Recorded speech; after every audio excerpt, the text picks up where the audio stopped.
Hey, welcome back to the Ping Pong Flick Show. My name is Chris Wong.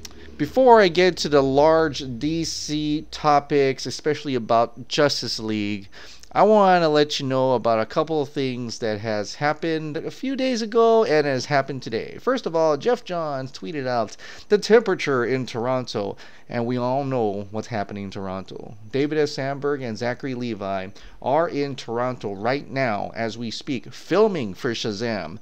Lock your doors. Put a password on your computers. Do everything possible to keep that man, Geoff Johns, out of that set. If he was responsible for the cutting of all of Justice League. But, you know, I have a feeling this is the route. They've talked about it. Him and Geoff Johns have talked about it. They have visited what he was doing in Storyboard. So, from all we know, this is Geoff Johns' baby already. So we already know that because it has humor and hope and optimism and blah, blah, blah, blah, blah. So that's already taking place.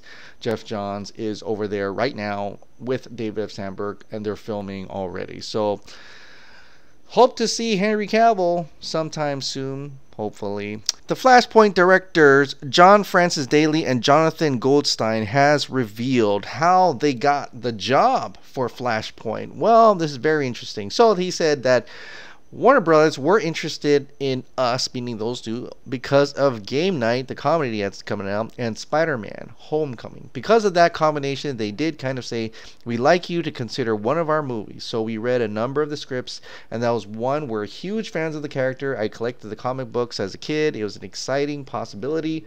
Just the fact that the character is unique from other superheroes in that he doesn't completely have his S together like Superman does. It's more of a ground level superhero.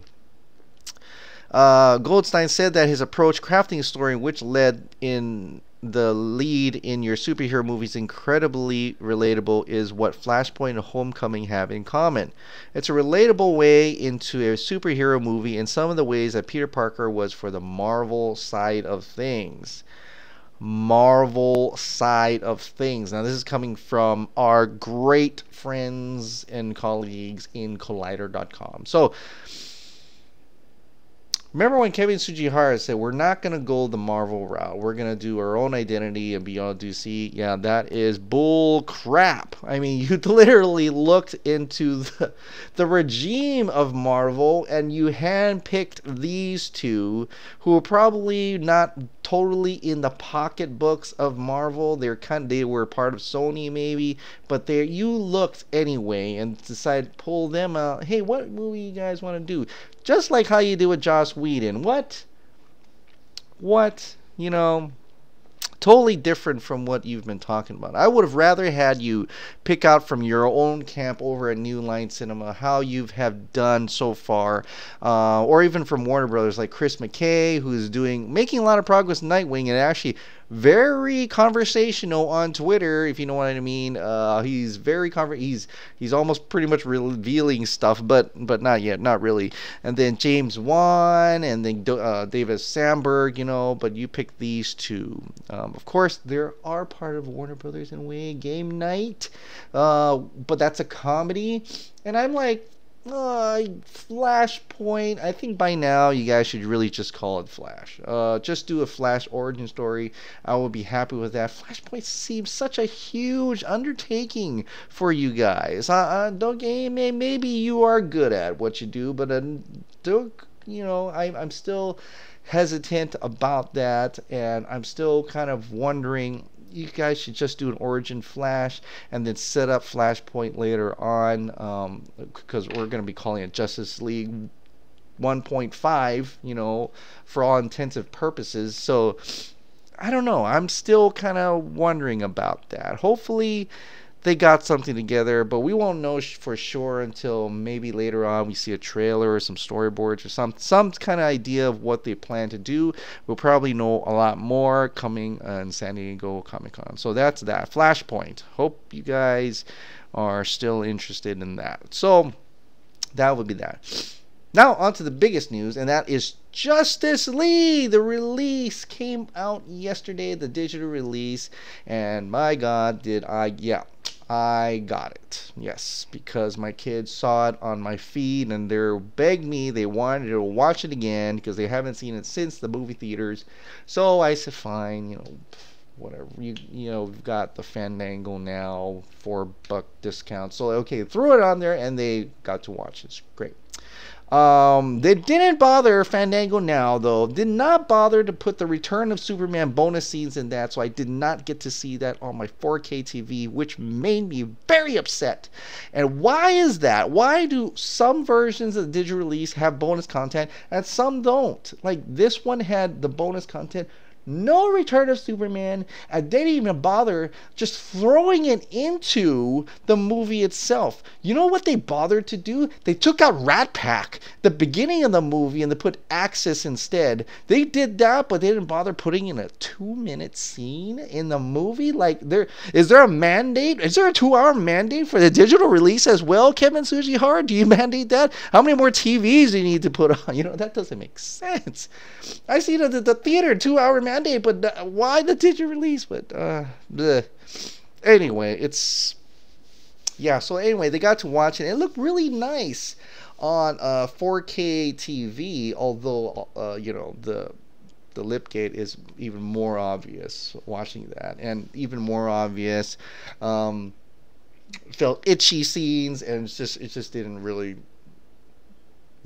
we're not going to go there. But kids loved it. Kids love seeing Superman come back in some fashion. They don't notice the thing at all. And, they're just, wow, he's beating him up. So, I'm happy for them. I really am happy for them. They get to watch it over and over. Fine, cool.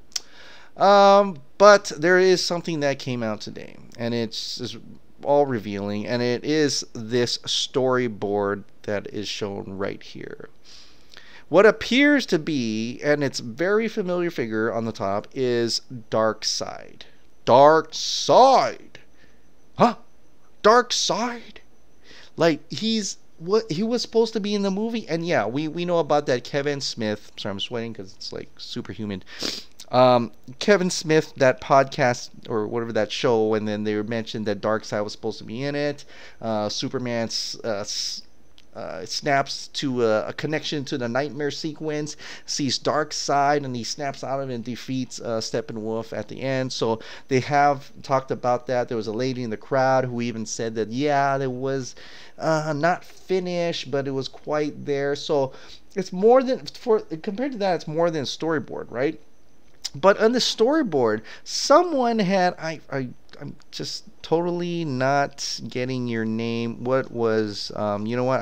I promised I wouldn't say names on. I got in real trouble last time. Some guy did not like that I put his name on top. But someone put out that in the DARKSEID scene. Okay, I'm just gonna Cyprog. I stand with Zack Snyder. Cyprog. He put down in that.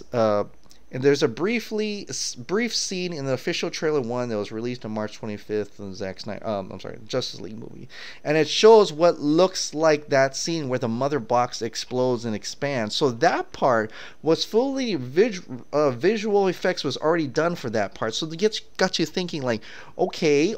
So if that's the case, then that could possibly mean that they've actually shot this scene, and this scene is visually done. Right, and they just took parts of that and put it out there. And now what you recognize in the parts of the background of this is that it looks like the Knightmare scene. They got the buildings in the back, the holes opening, the boom tubes are opening, and then it gets a shot towards DARKSEID. We could have had DARKSEID, a broken Justice League, a building tower, and then the internet sleuths started looking back at the Nightmare sequence and actually see that Batman actually comes out of a building, and you see the Wayne Manor, the broken Wayne Manor in the background, and it's like, wait a minute, he must be coming out of the Hall of Justice, right? He comes out of the Hall of Justice, and then he sees DARKSEID. Oh my god. We could have got DARKSEID.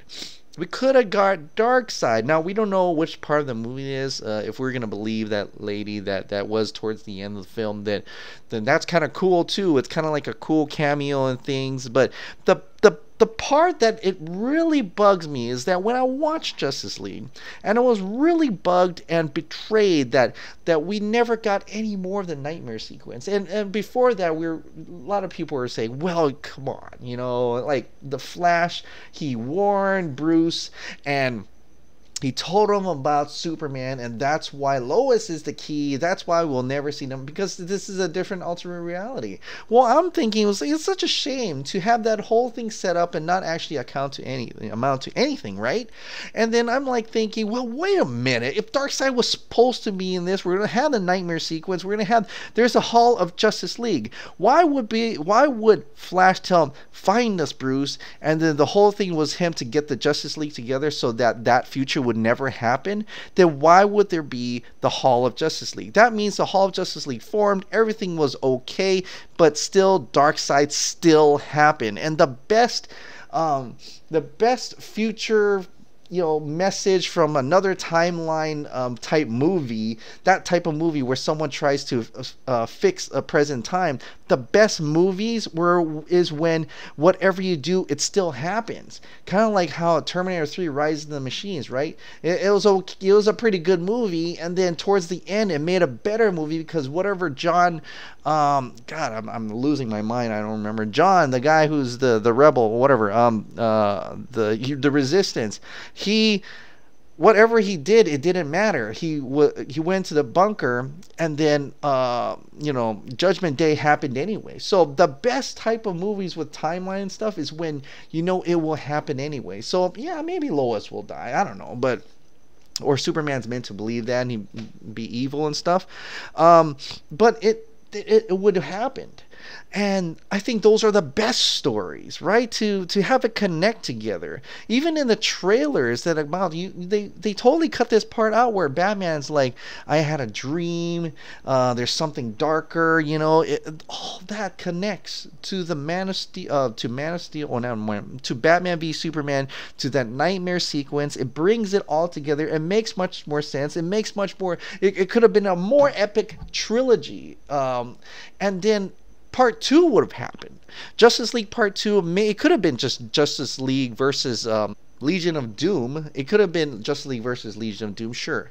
But it planned. There was a huge plan for something. And remember, Zack Snyder had planned Justice League Part 1 and Part 2. So he would have ended at Darkseid. He would have had this whole giant movie, 4 movies of Man of Steel, Batman v Superman, Justice League Part 1, Justice League Part 2. He would have like this huge and a climactic battle type movie.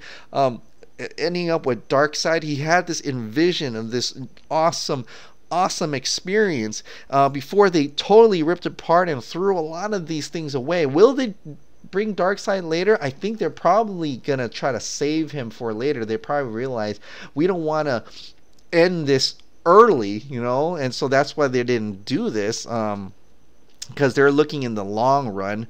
But the cool thing about Zack Snyder's vision is that it would have been a nice set, you know. It would have been like a total beginning to finish, and it would actually have made the Knightmare sequence make sense, you know. Like there's some fate involved in it. There's a overlying arcing story that connects it all together, and Apocalypse and Darkseid, and it doesn't happen that way. So it would have been more epic. That's what I'm just saying. It's just the vision is so spectacular.